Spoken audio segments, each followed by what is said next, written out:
Let's kick start day 5. ഇന്ന് രാവിലെ റെഡിയായി താഴെ എത്തിയപ്പോൾ തന്നെ കാണുന്നത് കുറച്ച് ഷൂട്ടിംഗ് പരിപാടിയാണ്. സാരംഗ് വിചാരിക്കുന്നുണ്ടായിരിക്കും ഈ ക്യാമറയും ട്രൈപോഡും വെച്ചുള്ള പ്രൊഫഷണൽ ഷൂട്ടിംഗ് ആണെങ്കിൽ ഇവൻ എന്താണ് ഈ ഫോണും വെച്ച് ഷൂട്ട് ചെയ്യുന്നത്. നമ്മുടെ ഈ ടാറ്റ ഡിസാസ്റ്റർ റെസ്പോൺസ് വയനാട് പ്രൊജക്ടിന്റെ ഒരു റിവ്യൂ അതുപോലെ തന്നെ കുറച്ച് പ്രൊമോഷന് വേണ്ടിയുള്ള കുറച്ച് വീഡിയോസിന്റെ ഫൂട്ടേജ് എടുക്കാൻ വേണ്ടിയാണിത്. ഈ വീഡിയോയിൽ പ്രസന്ററായിട്ട് നമ്മുടെ മീരയാണ് വന്നിരിക്കുന്നത്. മീര വയനാട് താജിലെ അപ്രന്റീസ് ആയിട്ട് വർക്ക് ചെയ്യുവാണ്. വളരെ മൈക്കൊക്കെ സെറ്റ് ചെയ്യുന്നുണ്ട്. മൈക്ക് സെറ്റ് ചെയ്തിട്ട് അവരിപ്പോൾ വീഡിയോ ഷൂട്ടിംഗ് തുടങ്ങും. മീര കഴിഞ്ഞ ദിവസങ്ങൾക്ക് ജോസഫ് സാറിൻ്റെ ഒപ്പം ചസ്പാൻ ഒട്ടിക്കാൻ വേണ്ടി പോകുന്ന ഡ്യൂട്ടി ആയിരുന്നു. ഇന്നൊരു പ്രൊമോഷൻ കിട്ടിയ വീഡിയോ പ്രസന്ററായി മോഡലായി. എന്തായാലും നല്ല രീതിയിൽ ചെയ്യാൻ പറ്റട്ടെ, ഈ പഞ്ചായത്തിൽ അരിമണിയൊന്നും പെറുക്കാതെ. മീരയുടെ ഷൂട്ടിംഗ് പരിപാടിയാണ് നമ്മളോട് എത്രയും പെട്ടെന്ന് ഗോഡൗണിലേക്ക് വരാൻ സുബുസാർ പറഞ്ഞു. നമ്മുടെ ഭായിമാരൊക്കെ ഓൾറെഡി ഗോഡൗണിലെത്തി ലോഡ് ഇറക്കി വെക്കുന്നുണ്ട്. വേറെ ഹൗസ് ടീമും നമുക്ക് മുമ്പ് എത്തിയായിരുന്നു കുറച്ച് പാക്കിംഗ് ഒക്കെ ചെയ്യാൻ വേണ്ടി. പക്ഷേ ഇപ്പോഴത്തെ സീൻ എന്ന് വെച്ചാൽ പുതിയൊരു ലോഡ് മേശ വന്നിട്ടുണ്ട്. അതായത് ഇന്നത്തെ ഡെലിവറിക്കുള്ള മുഴുവൻ മേശകൾ 238 എണ്ണം. ഇന്നലെ രാത്രി തന്നെ എത്തേണ്ട ലോഡായിരുന്നു ഇത്. പക്ഷേ എന്തോ ബ്ലോക്ക് കാരണം ഇന്ന് രാവിലെയാണ് ഇവിടെ എത്തിയത്.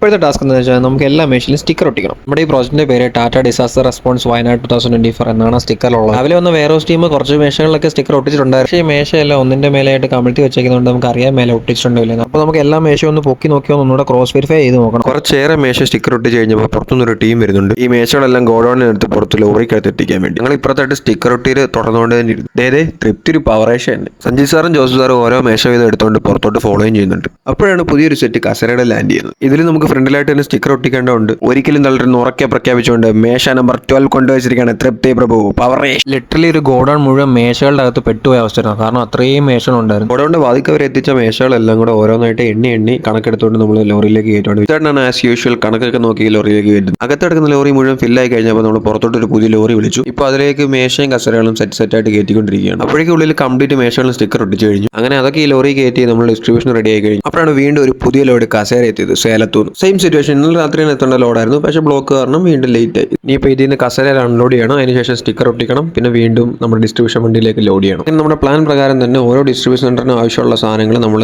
ഓരോ ലോറിയും ട്രക്കുകളിലായിട്ട് സെറ്റ് ചെയ്തുകൊണ്ട് പോകാം. ഇവിടെ ഗോഡൌണിൽ അവൈലബിൾ ആയിട്ടുള്ള സാധനങ്ങളെല്ലാം നമ്മൾ പാക്ക് ചെയ്ത് കഴിഞ്ഞു. നമുക്ക് അടുത്ത ലോഡിന് വെയിറ്റ് ചെയ്യാം. നമ്മൾ ഹെൽപ്പ് ചെയ്യാൻ വേണ്ടി Sultan Bathery college of social വർക്കിൽ നിന്ന് 12 വോളണ്ടിയേഴ്സ് എത്തിയിട്ടുണ്ട്. ഇവരെല്ലാം MSW ഫസ്റ്റ് ഇയർ സ്റ്റുഡൻസ്. തൃപ്തിയർക്ക് ചെറിയ രീതിയിൽ ഒരു ബ്രീഫ് കൊടുക്കും. അതിനുശേഷം ഞാനും മലയാളത്തിൽ കുറച്ച് നേരം എക്സ്പ്ലെയിൻ ചെയ്ത് കൊടുത്തു. അത് കഴിഞ്ഞ് അവരെ കൊണ്ട് ഗോഡൌണിലോട്ട് പോയി.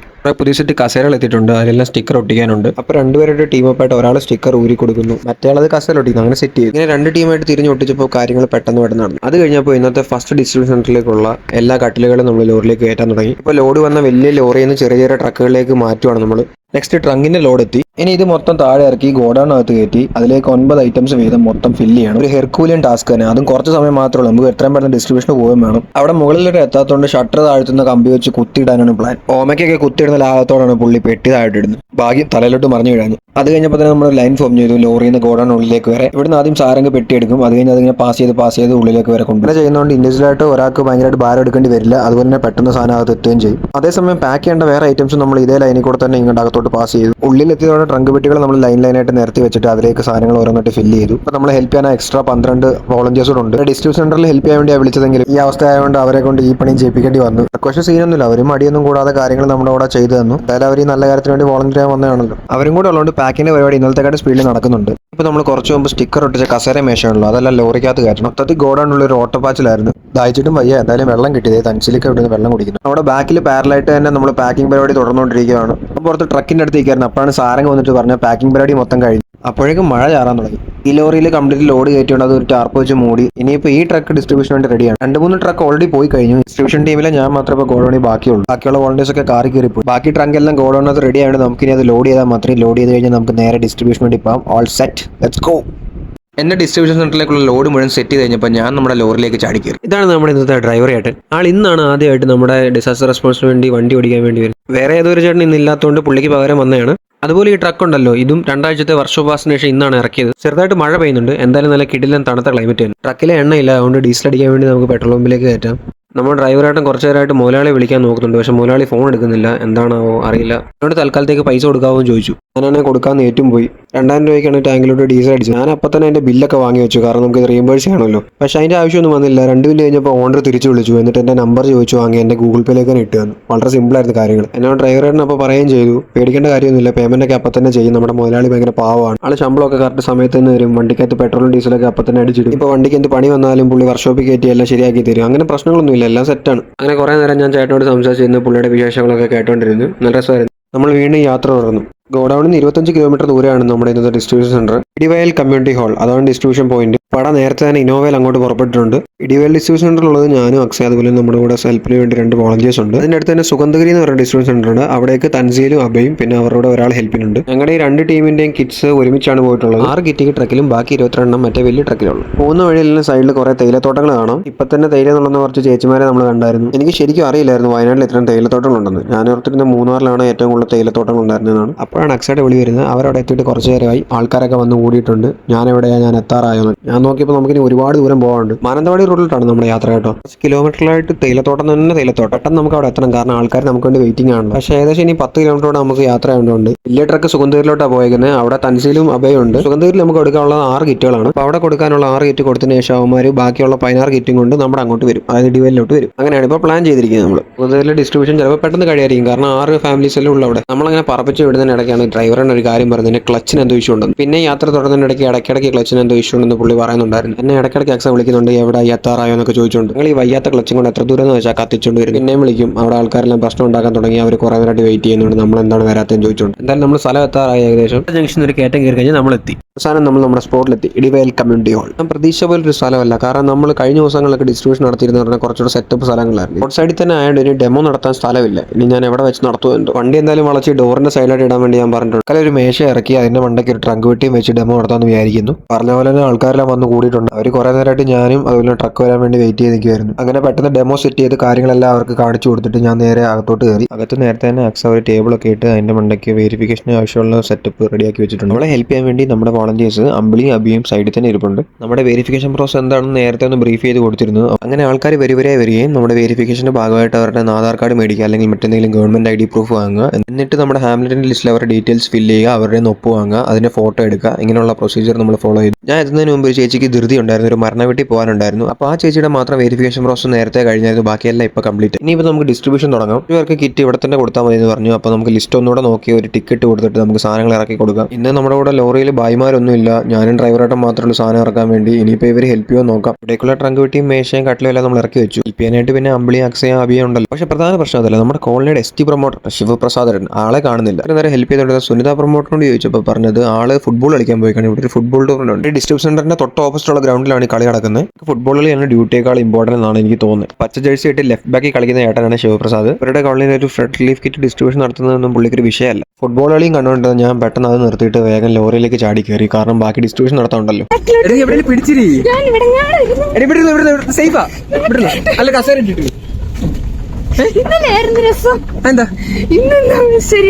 പോയെന്റെ കാലെ പിടിച്ചോളൂ. പ്രൊമോട്ടർ വെച്ച് ഫ്രണ്ട് ഇരുത്തി ഞാനും അക്സയും പുറകെ കയറി. ഇപ്പോൾ സുഗന്ധഗിരിയിൽ നിന്ന് ബാക്കി വന്ന കിറ്റിലായിട്ട് വന്ന ട്രക്കാണ്. അടുത്ത് നമുക്കൊരു ബായിയെ കൂടെ കിട്ടി. എന്തായാലും കാര്യമായി, സാധനങ്ങൾ ഇറക്കാൻ എളുപ്പമല്ലോ. ഇങ്ങനെ വഴിയായതുകൊണ്ട് നമ്മൾ പയ്യാണ് പോകുന്നത്. അങ്ങനെ വഴി നിർത്തിയപ്പോൾ 2 ചേച്ചിമാർ കൈക്കുഞ്ഞുങ്ങളായിട്ട് ഞങ്ങളുടെ അടുത്തേക്ക്. അക്സ ആണെങ്കിൽ പിള്ളേരെ കയ്യിലെടുക്കാൻ വേണ്ടി കടയിൽ നിന്ന് കുറച്ച് മുട്ടായി മേടിച്ചിട്ടാണ് വന്നത്. അങ്ങനെ 2 പേർക്കും മിഠായി എടുത്തപ്പോൾ പിള്ളേർ 2 പേരും ഡബിൾ ഹാപ്പി. പോകുന്ന വഴി അവൾ പണ്ട് കോളേജിൽ നിന്ന് അട്ടപ്പാടിയിൽ ഒരു വോളണ്ടിയറിന് പോയ കഥ പറയുമായിരുന്നു. കുറെ ഏരിയ ഉണ്ട് നമുക്ക് പോവാൻ വിസിറ്റ് ചെയ്യാൻ. അങ്ങനെ ഇത് മറ്റേ പെർമിഷൻ ഒക്കെ എടുത്തിട്ട് ഇവിടെ ഫോട്ടോഗ്രാഫി ഒന്നും പറ്റില്ല, അങ്ങനെയുള്ള ഒരു ഏരിയ പോയി. അങ്ങനെ നമ്മൾ കോളനിയിലെത്തി. ഞാനിവിടെ ട്രക്കിന്റെ മേളിൽ കയറി സാധനങ്ങൾ താഴെ ഇറക്കി കൊടുക്കുക. അവള് താഴെ പ്രൊമോട്ടറിനൊപ്പം കോളനിക്കാരൊക്കെ ഒന്ന് വെരിഫൈ ചെയ്യും. 2 കസേല സ്റ്റിക്കർ ഒട്ടിക്കാൻ വിട്ടുപോയി. അടിപൊളി, കുഴപ്പമില്ല. എന്തായാലും നമ്മൾ പെട്ടെന്ന് തന്നെ കോളനിക്കാരുടെ പേരും ഡീറ്റെയിൽസ് എല്ലാം വെരിഫൈ ചെയ്ത് അവർക്ക് വേണ്ട കിറ്റുകൾ എല്ലാവരുടെ വീട്ടിലേക്ക് എത്തിച്ചു. അവരുടെ ഒപ്പം ഫോട്ടോ എടുക്കുക, അതുപോലെ തന്നെ കുറച്ചു നേരം അവരുടെ ടൈം സ്പെൻഡ് ചെയ്യുകയും ചെയ്തു. ഇതാണ് ബാലൻ ചേട്ടൻ. കൂടെ ഉള്ളത് ബാലൻ ചേട്ടന്റെ കൊച്ചുമകൻ മിഥുൻ കൃഷ്ണ. ബാലൻചേട്ടൻ ഭയങ്കര ഹെൽപ്ഫുൾ ആയിരുന്നു കേട്ടോ. നമ്മുടെ ഡിസ്ട്രിബ്യൂഷൻ സെന്റർ മുതൽ ഇവിടെ കോളനിയിലേക്കുള്ള വഴി കാണിക്കുന്നവരെ എല്ലാ കാര്യത്തിലും ബാലൻചേട്ടൻ നമ്മുടെ കൂടെ ഉണ്ടായിരുന്നു. പിന്നെ ഈ അമ്മച്ചിയുടെ അടുത്തും ഈ മോൻ്റെ അടുത്തും കുറച്ചു നേരം വർത്താനം പറഞ്ഞു തന്നതിന് ശേഷം നമ്മൾ തിരിച്ചു പോകാൻ വേണ്ടി റെഡി ആവുകയാണ്. അക്സയാണ് ഈ മോന് മിഠായി കൊടുക്കാനും മറന്നില്ല. തൊട്ടപ്പുറത്തായിട്ടൊരു പുഴയുണ്ട്, വേണമെങ്കിൽ അത് പോയി കണ്ടിട്ട് വന്ന് ബാലൻചേട്ടൻ പറഞ്ഞപ്പോൾ വണ്ടി തിരിച്ചിടുന്ന സമയം കൊണ്ട് ഞാനും അക്സയും കൂടെ ആ പുഴയുടെ അങ്ങോട്ടേക്ക് കൂടി. പുഴക്കരയിലായിട്ട് തന്നെ ഒരു വീട്, അതുപോലെ തന്നെ ഈ ആടും ഉണ്ടായിരുന്നു. ആസ് യൂഷ്വലി ആടിന്റെ ഒരു കിങ്ങിണി നട്ടോ. കിങ്ങിണി അവിടുത്തെ നാട്ടുകാർ പറഞ്ഞ പോലെ എനിക്ക് അങ്ങനെ വലിയ സെറ്റപ്പായിട്ട് തോന്നിയില്ല, ഹൈപ്പ് മാത്രമേ ഉള്ളായിരുന്നു. അങ്ങനെ വലിയ രസമുള്ള ഒരു പുഴയല്ലായിരുന്നത്. ഞങ്ങൾ പെട്ടെന്ന് തന്നെ തിരിച്ചു പോയി ലോറിയിലേക്ക് ചാടി കയറി, കാരണം ഇനി ഡിസ്ട്രിബ്യൂഷൻ നടത്താറുണ്ടല്ലോ, കുറച്ച് വീടുകളിലൂടെ സാധനം കൊടുക്കാറുണ്ട്. അവർ റോട്ടിൽ നിന്ന് സാധനങ്ങളൊക്കെ ഇവർക്ക് വീട്ടിലേക്ക് കൊണ്ടുപോകണം.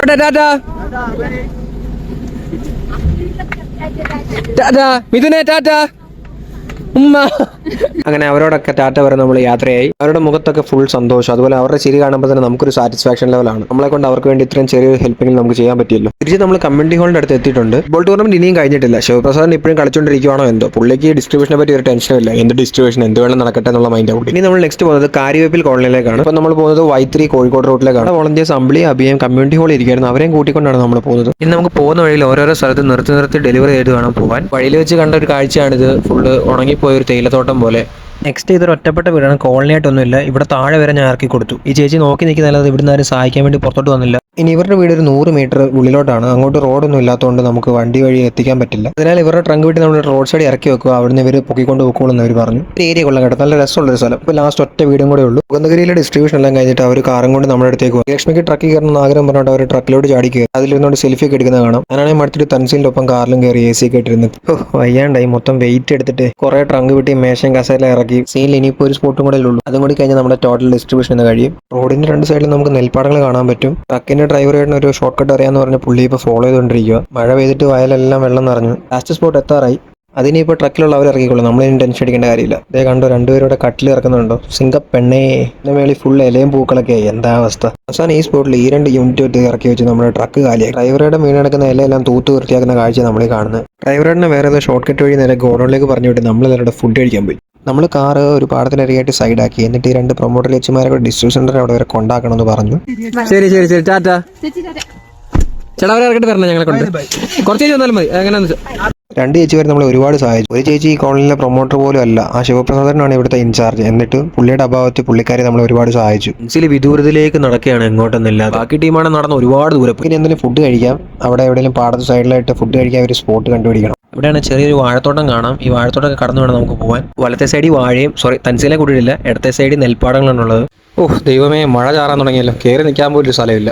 അവരൊക്കെ കൈ കഴുകാൻ തുടങ്ങി, വിശന്ന് പറഞ്ഞു കാണും. ഇനിയിപ്പോൾ എന്തായാലും ഫുഡ് കഴിച്ചേക്കാം. എന്തായാലും പണിയെല്ലാം തീർന്നല്ലോ, വെറുതെ ബിരിയാണി വേസ്റ്റ് ആക്കണ്ട. ഇത് നമ്മുടെ ഓഷ്യൻ ഹോട്ടലിലെ ബിരിയാണി അല്ല, നമ്മുടെ ഡ്രൈവർ ഏട്ടൻ വേറെ എവിടെയോ പോയി വാങ്ങിച്ചോണ്ടുവന്ന ബിരിയാണിയാണ്. ഇത്രയും ദിവസം ഉച്ചയ്ക്ക് നമ്മൾ ഓഷ്യൻ ഹോട്ടലിൽ നിന്ന് രാവിലെ തന്നെ പാക്ക് ചെയ്തുകൊണ്ടിരുന്ന ബിരിയാണിയായിരുന്നു കഴിച്ചുകൊണ്ടിരുന്നത്. അതിന് ഭയങ്കര നെഗറ്റീവ് റെസ്പോൺസ് ആയിരുന്നു കേട്ടോ. ഭയങ്കര ഡ്രൈ ആണ്, തീരെ മസാലയില്ലെന്നൊക്കെ പറഞ്ഞിട്ട്. നമുക്ക് ഇതൊന്ന് ട്രൈ ചെയ്ത് നോക്കാം എങ്ങനെയുണ്ടെന്ന്. നമ്മുടെ ഡ്രൈവർ ഏട്ടൻ്റെ സെലക്ഷൻ. ആദ്യമായിട്ടാണ് റോഡ് സൈഡിൽ ഒരു പാടത്തിനരികെ ഈ വ്യൂ ഒക്കെ ആയിട്ട് ബിരിയാണി കഴിക്കാൻ പോകുന്നത്. അപ്പോൾ ഇത് ഇവിടെ ബിരിയാണിയുടെ കാർട്ടൺ തുറന്നുകൊണ്ടിരിക്കുകയാണ്. തുറന്നതിന് ശേഷം എല്ലാവർക്കും വിതരണം ചെയ്യുന്നതായിരിക്കും. ഓരോരുത്തരായിട്ട് ബിരിയാണി കൈപ്പറ്റാൻ തുടങ്ങി. എല്ലാവർക്കും തികയുണ്ടോ, കറക്റ്റ് നമ്പർ ആണെന്നൊന്നും വാങ്ങിച്ച് മാറി നിൽക്കുമ്പോൾ അവസാനം ബിരിയാണി കിട്ടിയാൽ മതിയായിരുന്നു. എനിക്കും അവനും കിട്ടി സാധനം കിട്ടി. ഇതാണ് നമ്മുടെ ചിക്കൻ ബിരിയാണി.